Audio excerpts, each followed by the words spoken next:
Selamat pagi, senang sekali kita jumpa lagi dalam ocehan di akhir pekan ya.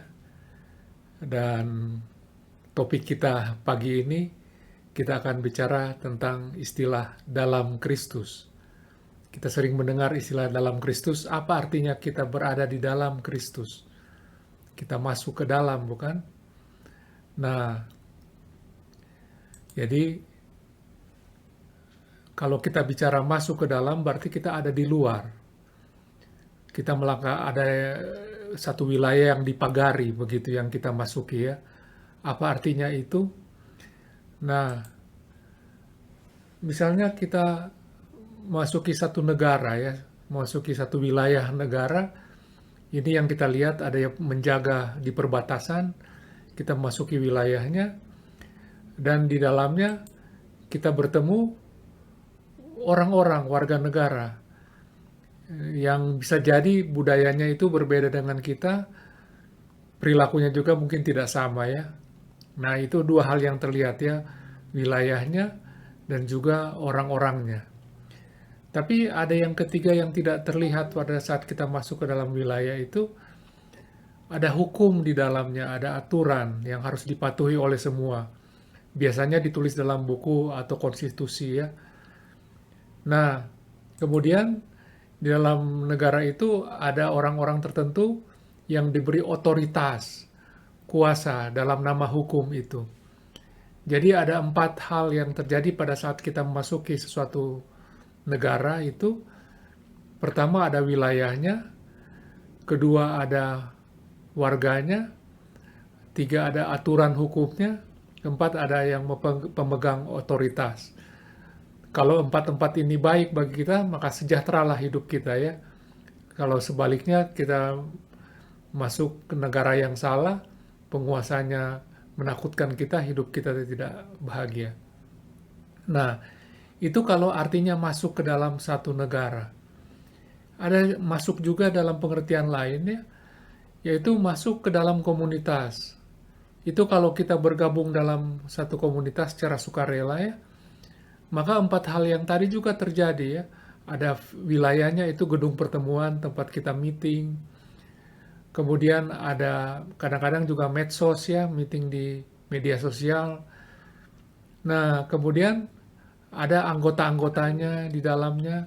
Kemudian biasanya ada aturannya, tertulis atau tidak tertulis, yang kita pakai untuk membuat keputusan bersama.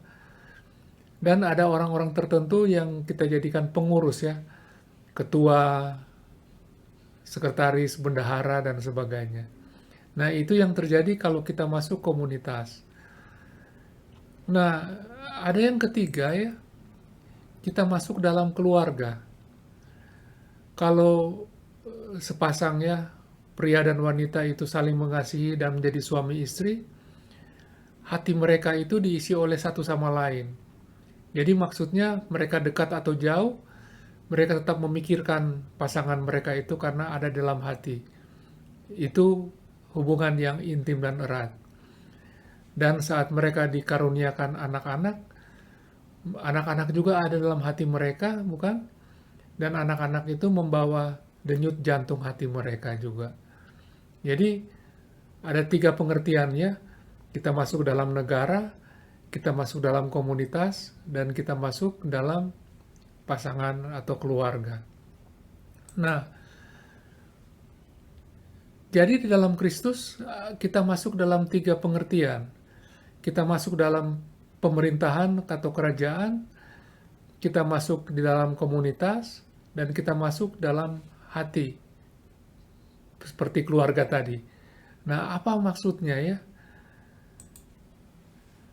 Jadi, saudara-saudara, ada Roh Kudus yang hidup di dalam diri kita, dan kita bergaul erat, intimate dengan Allah Roh Kudus, dan Roh Kudus ini bersaksi kepada Bapa tentang kita, maka kita menjadi anak Allah, menjadi bagian dalam keluarga Allah, di mana di hati Allah itu ada kita.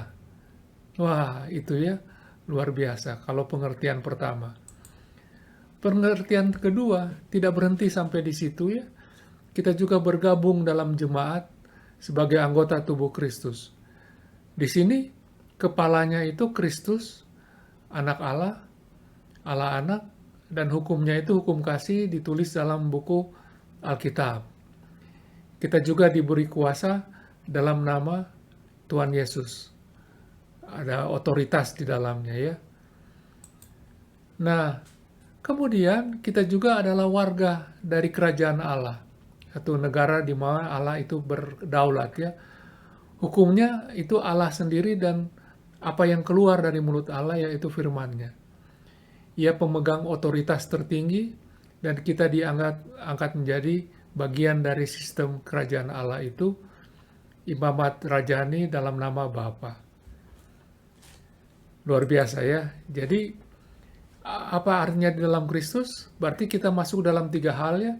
Kita menjadi keluarga Allah, kita menjadi tubuh Kristus, dan kita menjadi warga kerajaan Allah yang kekal itu. Nah, di dalamnya kita mendapatkan otoritas, hidup dalam otoritas kuasa dari Allah Bapa, Anak, dan Roh Kudus. Asik ya. Selamat masuk ke dalam Kristus. Tuhan memberkati kita. Selamat pagi.